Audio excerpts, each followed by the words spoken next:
کہ ان کے منہ میں لوہے کا کانٹا لگا دیا جائے گا اور ان کے چہرے کی کھال اکھاڑ دی جائے گی۔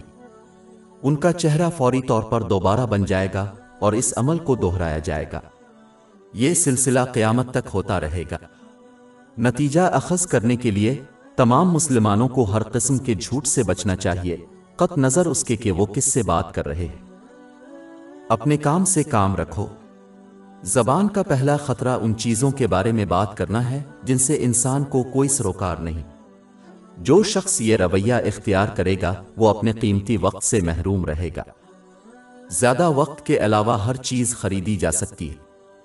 وقت ضائع کرنا آخرت میں اس شخص کے لیے بڑا افسوس ہوگا جب وہ اپنے وقت کا صحیح استعمال کرنے والوں کے اجر کو دیکھے گا۔ اگرچہ کچھ باتیں ایسے شخص کی طرف سے کہی گئی ہیں جو اپنے کاروبار کو برا نہیں مانتا ہے، گناہ نہیں ہے، یہ ظاہر ہے کہ اس نے اپنے وقت کو زیادہ نتیجہ خیز طریقے سے استعمال کرنے میں کھو دیا ہے۔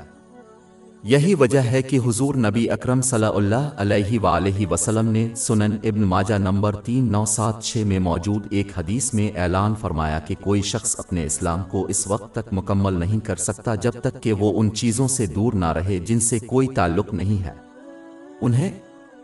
ایسی بات کہنے کی تعریف جس سے انسان کو کوئی سروکار نہ ہو، اگر کوئی شخص اس قسم کی گفتگو سے خاموش رہنے کا انتخاب کرے تو وہ گناہگار نہیں ہوگا اور نہ ہی اس کی خاموشی سے کوئی نقصان ہوگا۔ در حقیقت انسان کو ان چیزوں کے بارے میں بات بھی نہیں کرنی چاہیے جو اس سے متعلق ہوں جب تک کہ وہ مناسب وقت اور جگہ پر نہ ہو۔ اس مشورے کو نظر انداز کرنا صرف بولنے والوں اور دوسروں کے لیے پریشانی کا باعث بنتا ہے۔ ان چیزوں کے بارے میں سوال پوچھنا جن سے کسی کو کوئی سروکار نہیں ہے آج معاشرے میں پایا جانے والا ایک عام مسئلہ ہے۔ لوگ اکثر اس قسم کی چیزوں کے بارے میں پوچھ گچھ کرتے ہیں اور دوسروں کو مجبور کرتے ہیں جو چیزوں کو نجی رکھنا چاہتے ہیں، یا تو جھوٹ بولتے ہیں، دھوکہ دہی کے ذریعے براہ راست جواب دینے سے گریز کرتے ہیں، یا وہ ان کو نظر انداز کرتے ہیں جو بدتمیزی میں آتی ہے۔ ایک مسلمان کو زیادہ خیال رکھنا چاہیے اور صرف ان عمومی چیزوں کے بارے میں پوچھنا چاہیے جو ان سے متعلق ہیں۔ جو لوگ اپنی تقریر کو ان چیزوں کے لیے وقف کرتے ہیں جن سے ان کا کوئی تعلق نہیں ہے، وہ ان چیزوں کے بارے میں بولنے سے محروم رہیں گے جو ان سے متعلق ہے۔ اور جو لوگ واقعی اپنی کوششوں کو ان چیزوں پر لگاتے ہیں جن سے ان کی فکر ہوتی ہے، وہ ان چیزوں کے بارے میں بات کرنے کا وقت نہیں پاتے ہیں جن سے ان کا تعلق نہیں ہے۔ بعد میں کامیاب وہ ہیں جنہوں نے اپنی زبان کو صحیح طریقے سے استعمال کیا۔ اگر کوئی واقعی ان تمام دلائل پر غور کرے جو ان کے پاس موجود ہیں تو وہ محسوس کریں گے کہ ان میں سے اکثریت کسی ایسے شخص کی وجہ سے ہوئی ہے جو کسی ایسی چیز کے بارے میں بول رہا ہے جس سے انہیں کوئی سروکار نہیں ہے۔ ذرا سوچئے کہ اس رویہ سے بچنے سے کتنے دلائل سے بچا جا سکتا ہے۔ دوسروں کا مذاق اڑانا۔ زبان کا اگلا خطرہ دوسروں کا مذاق اڑانا ہے۔ دوسروں کا مذاق اڑانا اس وقت ہوتا ہے جب ایک دوسرے کا مذاق اڑاتا ہے اور دوسرے کے عیبوں کو اجاگر کرتا ہے تاکہ دوسروں کو ہنسایا جائے اور انہیں نیچا دیکھا جائے۔ یہ عمل الفاظ کے ذریعے کیا جا سکتا ہے۔ زیادہ تر معاملات میں یہ ایک گناہ ہے کیونکہ اس میں دوسروں کی تذلیل اور توہین شامل ہے۔ اگر مذاق اڑانے والے کے جذبات منفی طور پر تبدیل نہ ہوں اور گناہ کے الفاظ استعمال نہ کیے جائیں تو یہ کوئی گناہ نہیں ہے۔ یہ خاص طور پر اس دن اور عمر میں انتہائی نایاب ہے۔ اللہ تعالیٰ نے مذاق اڑانا حرام قرار دیا ہے۔ باب 49 الحجرات آیت 11۔ اے ایمان وال، کوئی قوم دوسری قوم کا مذاق نہ اڑائے، شاید وہ ان سے بہتر ہوں، اور نہ ہی عورتیں دوسری عورتوں کا مذاق اڑائیں، شاید وہ ان سے بہتر ہوں، اور ایک دوسرے کی توہین نہ کرو اور ایک دوسرے کو ناگوار القابات سے نہ پکارو۔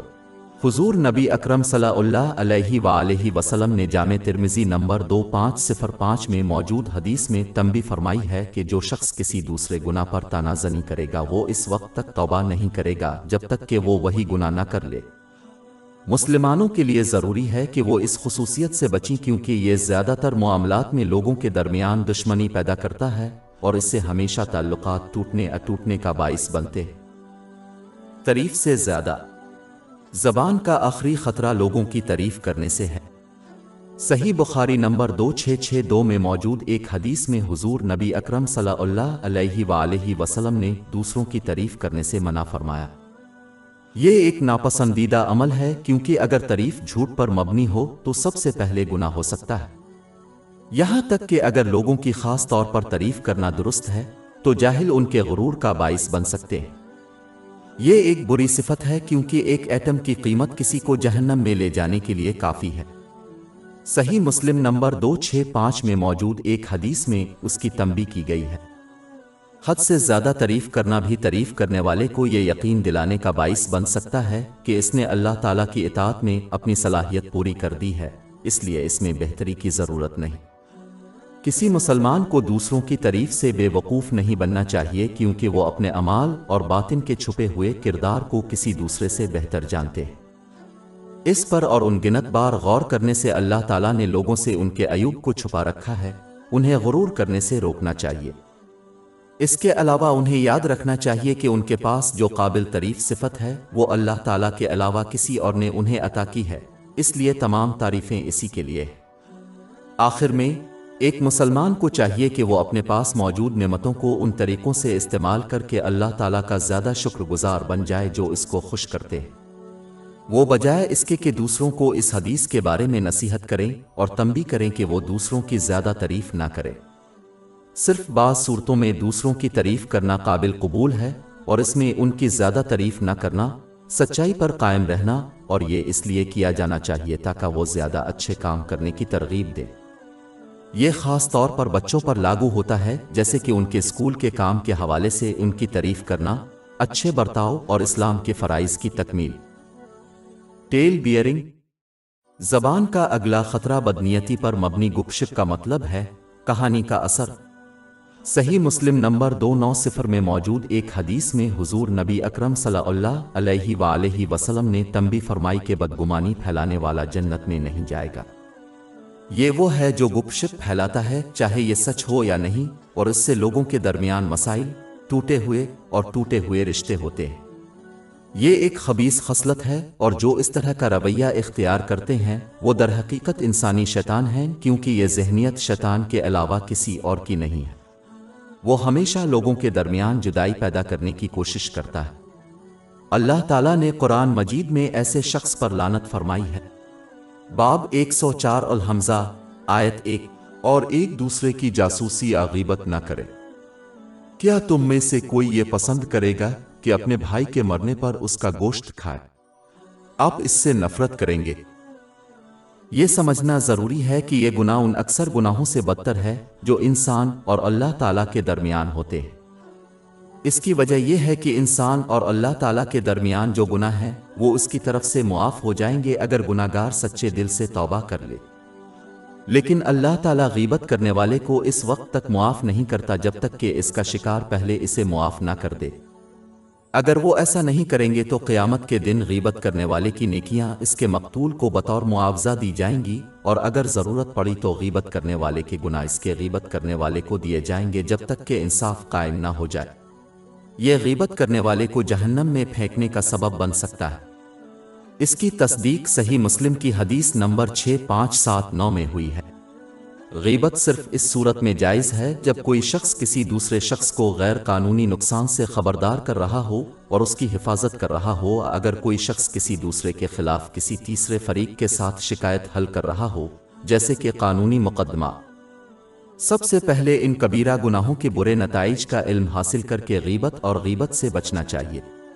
دوسری بات یہ ہے کہ ایک شخص کو صرف ایسے الفاظ ادا کرنے چاہیے جو وہ خوشی سے اس شخص کے سامنے کہے، جو یہ جانتے ہوئے کہ وہ اسے جارحانہ انداز میں نہیں لیں گے۔ تیسرا یہ کہ ایک مسلمان کو دوسرے کے بارے میں صرف اس صورت میں الفاظ ادا کرنے چاہیے جب وہ کسی دوسرے کے بارے میں یہ یا اس سے ملتے جلتے الفاظ کہنے میں کوئی اعتراض نہ کرے۔ مطلب انہیں دوسروں کے بارے میں بات کرنی چاہیے کہ وہ کس طرح چاہتے ہیں کہ لوگ ان کے بارے میں بات کریں۔ آخر میں ایک مسلمان کو چاہیے کہ وہ اپنے عیوب کی اصلاح پر توجہ دے، اور جب خلوص نیت سے کرے تو وہ دوسروں کی غیبت اور غیبت سے باز آ جائے گا۔ ہائے ہر غیبت کرنے والے کے لیے تہمت لگانے والا! اگر یہ لعنت ان کو گھیرے ہوئے ہے تو اللہ تعالیٰ سے ان کے مسائل حل کرنے اور انہیں نعمتوں سے نوازنے کی امید کیسے کی جا سکتی ہے؟ صرف وہی وقت قابل قبول ہے جب کوئی دوسروں کو خطرے سے خبردار کر رہا ہو۔ ایک مسلمان پر فرض ہے کہ وہ کسی افسانہ نگار کی طرف توجہ نہ کرے کیونکہ وہ بدکار لوگ ہیں جن پر بھروسہ یقین نہیں کیا جانا چاہیے۔ باب 49 الحجرات آیت 6۔ اے لوگو جو ایمان لائے ہو، اگر تمہارے پاس کوئی فاسق خبر لے کر آئے تو تحقیق کر لو، ایسا نہ ہو کہ تم کسی قوم کو جہالت کی وجہ سے نقصان پہنچا دو۔ ایک مسلمان کو چاہیے کہ وہ کہانی سنانے والے کو اس بری صفت کو جاری رکھنے سے روکے اور انہیں سچے دل سے توبہ کرنے کی تلقین کرے، جیسا کہ قرآن پاک میں حکم دیا گیا ہے کہ ایک مسلمان کو اس شخص کے خلاف کوئی بری خواہش نہیں رکھنی چاہیے جس نے ان کے بارے میں کوئی بری بات کہی ہو۔ باب 49 الحجرات آیت 12۔ اے لوگو جو ایمان لائے ہو، بہت زیادہ منفی گمان سے بچو، بے شک کچھ گمان گناہ ہوتا ہے۔ یہی آیت مسلمانوں کو سکھاتی ہے کہ وہ دوسروں کی جاسوسی کر کے کہانی کے علمبردار کو غلط ثابت کرنے کی کوشش نہ کرے۔ باب 49 الحجرات آیت 12۔ اور جاسوسی نہ کرو، بجائے اس کے کہ کہانی بیان کرنے والے کو نظر انداز کر دیا جائے۔ ایک مسلمان کو چاہیے کہ وہ اس کی اطلاع کسی دوسرے شخص کو نہ بتائے اور نہ ہی اس کا تذکرہ کرے کیونکہ اس سے وہ بھی کہانی سنانے والا بن جائے گا۔ مسلمانوں کو قصہ گوئی اور افسانہ نگاروں کی صحبت سے بچنا چاہیے کیونکہ وہ اس وقت تک بھروسہ صحبت کے لائق نہیں ہو سکتے جب تک کہ وہ سچے دل سے توبہ نہ کرے۔ دو چہروں والا زبان کا اگلا خطرہ دو رخا ہونا ہے۔ یہ تب ہوتا ہے جب کوئی شخص اپنے رویے کو اس بات پر منحصر کرتا ہے کہ وہ کس کے ساتھ بات چیت کر رہا ہے تاکہ اسے خوش کرنے کے لیے اسے دنیاوی چیزیں حاصل ہو، جیسے عزت اور شہرت۔ حضور نبی اکرم صلی اللہ علیہ وآلہ وسلم نے سنن ابو داؤد نمبر 4873 میں موجود ایک حدیث میں تنبیہ کی ہے کہ جو شخص دو چہروں والی ذہنیت اختیار کرے گا اس کی قیامت کے دن آگ کی دو زبانیں ہوں گی۔ ایک مسلمان کا فرض ہے کہ وہ اپنے قول و فعل میں دیانت دار اور ثابت قدم رہے اور اپنے تمام کاموں میں صرف اللہ تعالیٰ کی خوشنودی حاصل کرے۔ جو شخص اس طرح کا برتاؤ کرے گا وہ اللہ عز و جل کی طرف سے کسی بھی طویل مدتی منفی اثرات سے محفوظ رہے گا جو مستقل ایمانداری کے نتیجے میں ہو سکتے ہیں۔